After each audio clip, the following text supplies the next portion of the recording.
Dimanche du Bon Pasteur, journée mondiale de prière pour les vocations sacerdotales et religieuses depuis 1964.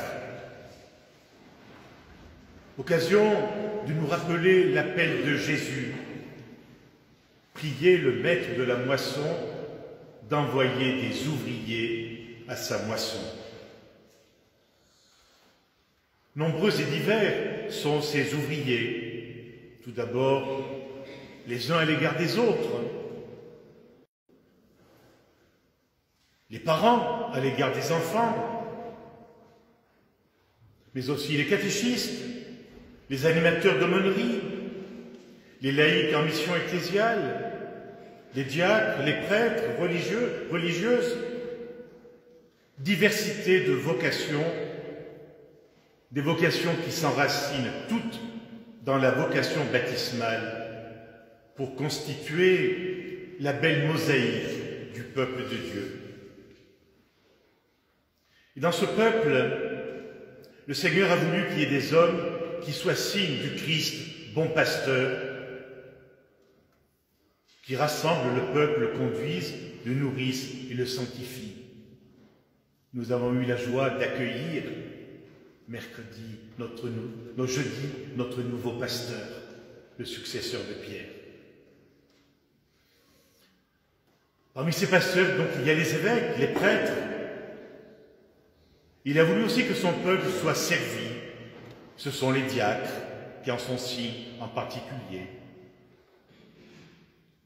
Il n'y a pas d'Église sans cette complémentarité des vocations, où chacun est appelé à répondre à sa vocation, rien qu'à sa vocation, mais totalement à sa vocation. Dimanche du Bon Pasteur, pour rendre grâce et prier pour tous ceux et celles qui répondent à leur vocation, par amour pour le Seigneur et par amour pour son peuple. Paul et Barnabé, dans la première lecture, encourageaient les croyants à rester attachés à la grâce de Dieu.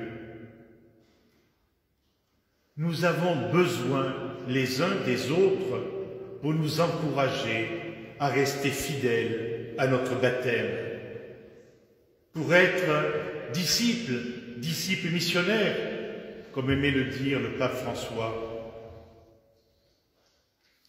Le livre des Actes des Apôtres témoigne de la vie, de la vitalité, de l'activité de l'Église en ses débuts, de l'activité de ses disciples missionnaires avec l'ouverture aux nations païennes. J'ai fait de toi la lumière des nations, pour que grâce à toi, le salut parvienne jusqu'aux extrémités de la terre. Paul et Barnabé rappellent ainsi le commandement du Seigneur, un commandement ancien rapporté par le prophète Isaïe. À la suite de Jésus, Paul et Barnabé ont porté cette lumière à nous aujourd'hui, à nous, à chacun de nous, de porter cette lumière à celles et ceux au milieu desquels nous vivons. À chacun de nous d'être lumière avec le Christ lumière. Vous êtes la lumière du monde, proclamait Jésus dans le prolongement des béatitudes. Être lumière, telle est notre vocation, notre mission de baptiser. Et répondant à cette vocation, nous sommes remplis de joie. Lumière, non seulement en parole, mais surtout par nos actes, pour guider nos frères et sœurs, sans oublier qu'eux aussi sont lumière pour nous. Donner et recevoir, recevoir et donner, parce que nous sommes solidaires les uns des autres, parce que fondamentalement, nous sommes frères, enfants d'un même Père. Et le pape Léon a rappelé cette belle parole de saint Augustin: « Avec vous, je suis chrétien, pour vous, je suis évêque. » Blanchis par le sang de l'agneau, comme le dit saint Jean dans son Apocalypse, nous sommes appelés à vivre réconciliés entre nous et avec le Seigneur, à vivre en communion avec lui, à participer à sa mission de pasteur, conduisant aux sources de la vie, consolant les souffrants, les éprouvés. Saint Jean nous présente Jésus comme le bon berger, le bon pasteur. Lisons ces jours-ci ce merveilleux chapitre 10 de l'Évangile de Jean pour contempler Jésus, bon pasteur. Le bref passage de ce matin mérite notre attention. « Mes brebis écoutent ma voix. Moi, je les connais et elles me suivent. » Écoutez la voix. Ce détail révèle une connaissance, une habitude, une familiarité, une intimité. Écouter la voix pour reconnaître une personne, nous rendre attentifs à cette voix pour que grandisse cette relation, cette intimité, cette connaissance. Oui, la connaissance n'est pas qu'intellectuelle ou cérébrale.